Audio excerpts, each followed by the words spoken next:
Hey there, welcome to Tarot in 10, the Tarot mini lesson every week. I'm Tamara DeGaia and I teach classes and run groups focused on herbalism, tarot, and more. One of the groups I run is called Tarot Explorers Club, tarotexplorersclub.com, where we have a Zoom practice group, we have lessons, and it's a fantastic, fun group. I encourage you to check it out and join us. Today we are talking about how to read the best spread for tarot beginners. Now I'm just going to tell you right off the bat, it's kind of hyperbole, right? There are many, many spreads that everyone can use. As a tarot teacher, I generally recommend, especially when beginning reading tarot, that you keep it to 5 cards or less. I find that the larger spreads can really become unwieldy and confuse the issue. And honestly, I know plenty of even professional tarot readers who read just with 3 cards and get plenty of information out of just 3 cards. So you don't need a lot of cards to get a lot of information. And the more cards you pull, the more convoluted the message can become. Let's keep it simple. So in the vein of keeping it simple, I've developed a spread that is simply 5 cards.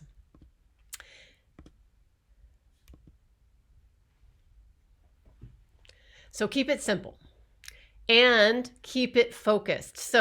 But what I mean by that is you need to have either a question or at least an idea of what part of your life you want clarity on. So it doesn't have to be a specific question, but you do need to have at least a specific part of your life in mind. If you just go for a general reading, you're just going to get general information. And really that reading could be about anything, and it's going to be very challenging to try to determine what the reading is actually about. So think about what situation of your life do you want clarity or insight into? Is it your romantic relationship, your relationship with your boss, your relationship with your sister, with your child, with money? Is it your financial situation? Is it your health? Is it your spiritual journey? What do you want clarity or insight into? So first, think about that. Then you need to have that phrased into basically a question. So tarot questions, the best tarot questions are phrased in an open-ended format. They have a specific topic and they put this focus on you, the seeker, not somebody else. Yes, you can do readings about somebody else, but really, who do you have control over in your life? You and only you. So those are generally the most helpful questions of the tarot. So let me give you a good example. So think about, again, what situation do you want clarity or insight into? And then try to put one of these in front of that. What do I need to know about? How can I? What am I not seeing? What role do I play in? Give me insight into this. What's standing in the way of this? How can I best overcome this, right? Any of those will work. And then pause, breathe deeply, meditate for a few moments while holding your cards and focusing on the situation or the question at hand. Now, this is not just me saying this. This is actually data-driven. There are actual studies that have been done on tarot card readings, and the difference between a random tarot card reading and a meaningful tarot card reading, non-random, is intention. And that means pausing, breathing deeply, meditating for a few minutes while holding your cards and focusing on the situation or question at hand. Now, as a tarot reader, you may have all kinds of other things that you do for pre-reading. You may want to light a candle. I always like to light a candle, but that's entirely up to you. You may have stones that you pull around yourself to work with.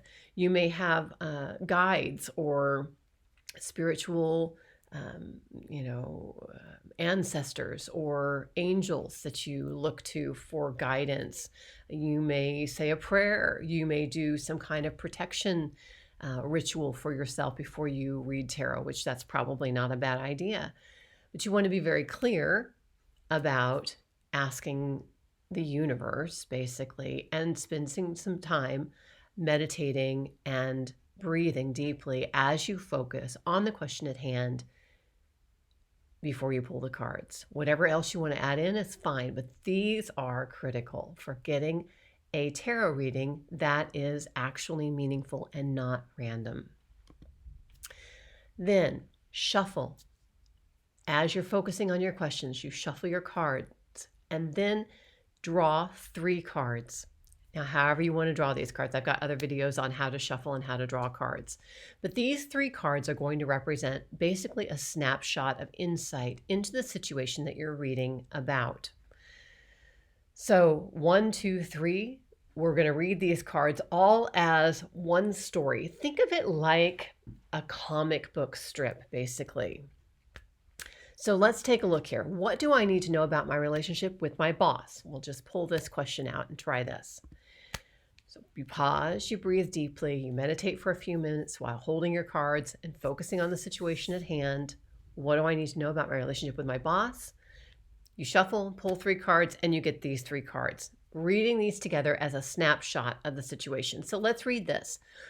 Now, as you look at these cards together, what story are they telling? If they were a comic book spread, you know, each scene is a frame, but they're together telling a story. What story does it tell us? Well, I'm going to say the King of Cups is probably the boss, because a king is more of a mentor boss type of a character or personage or personality. And I'm going to say the Querent is probably the Queen of Swords here. So we've got the king looking to the right. We've got the queen looking to the right. And they're both seem to be focused on this 10 of Wands happening here. So here's a card of, this is an end of a cycle card, 10 of Wands. Something that you've been working on is coming to completion and you're feeling maybe a bit overwhelmed. So it looks to me like the boss has delegated something to my Querent, my seeker, who's the Queen of Swords, that is feeling like it's maybe a little bit too much, and she's feeling like she's really pretty much done with it right now. So there's a snapshot of the situation. We've got boss, Querent, situation, it looks like. But all together as one story, it becomes very clear kind of what's going on, that maybe she's being delegated, she or he, the Querent, is being delegated too much work and is being tasked with too much work, and that she's feeling like she has to handle on her own. Okay, snapshot of the situation. Now, we're going to draw 2 more cards, one for advice and one for potential outcome. So here it is. This is the all-purpose spread. 1, 2, 3 as a snapshot of the situation. 4 as advice, 5 as potential outcome. This is what I feel like is the best spread for beginners, and even seasoned tarot readers can use this all-purpose spread for really any question. So let's take another look here at this relationship with the boss question. As advice, we've drawn the 6 of Pentacles, and for potential outcome now, we've drawn the 6 of Wands. So we have 2 6s here, advice and potential outcome. Now 6 as a number is a number that strives for harmony, it strives for balance, and it's a little bit of an expansion number. Okay, so that's just something to keep in mind, because it's interesting that we drew 2 6s, right? So the advice and the outcome is, you know, harmony based basically. So the advice is the 6 of Pentacles. Here we have, it looks like a person giving charity to people. But I'm going to say in this situation, that's not what it is at all.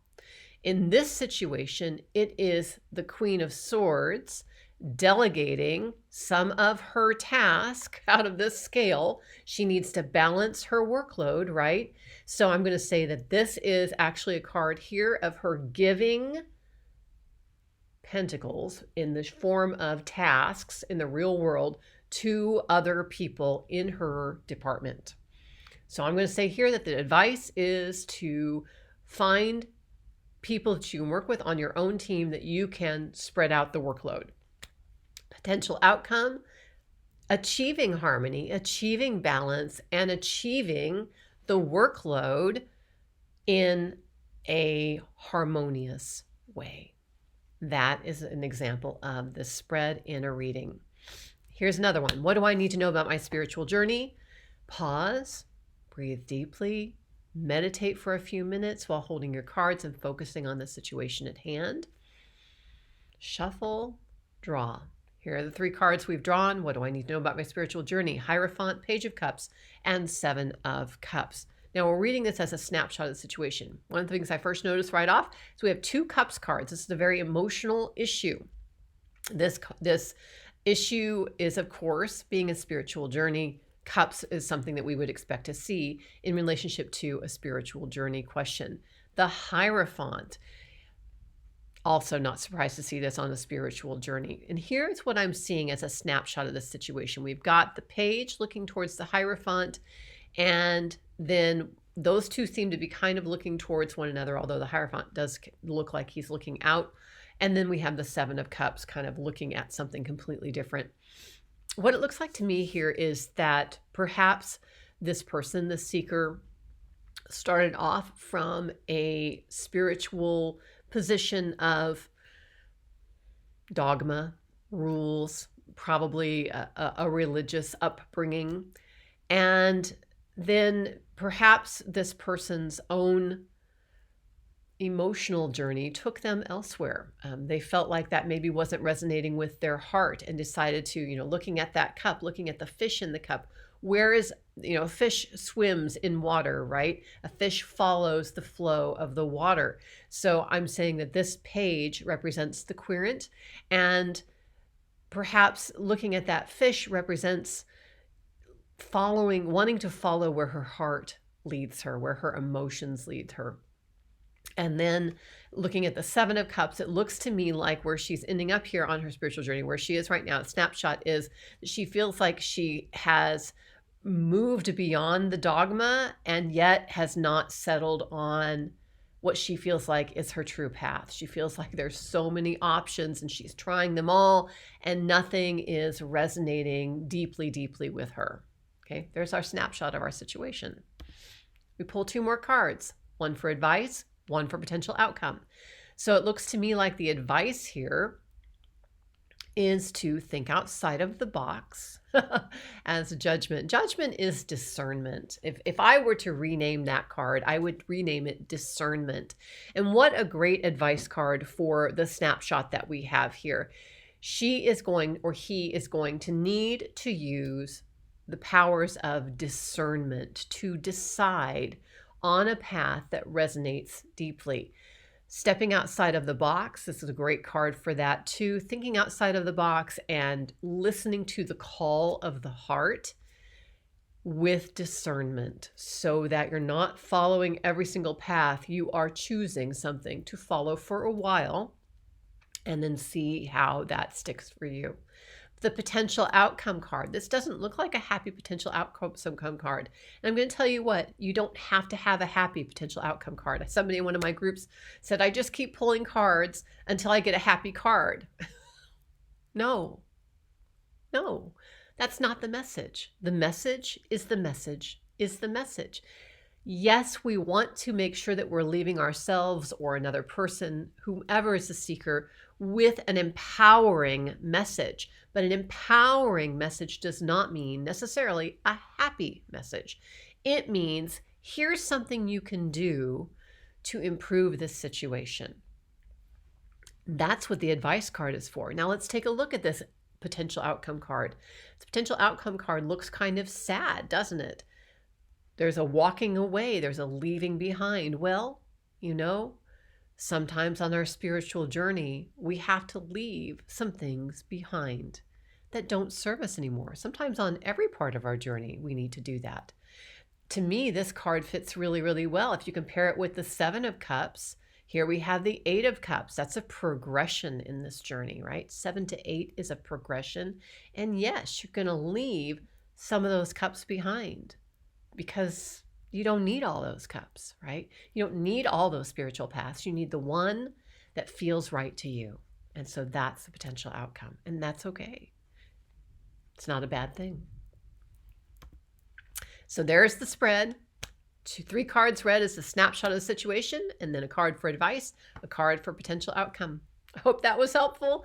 Join us for Tarot Explorers Club. Check us out at tarotexplorersclub.com. It's a great way to fast track your tarot reading ability, the best way to do that is to practice with other people who love tarot. It's a great way to gain insights and inspiration. So check it out at tarotexplorersclub.com. I look forward to seeing you there. I hope this was helpful. May all your life be luminous.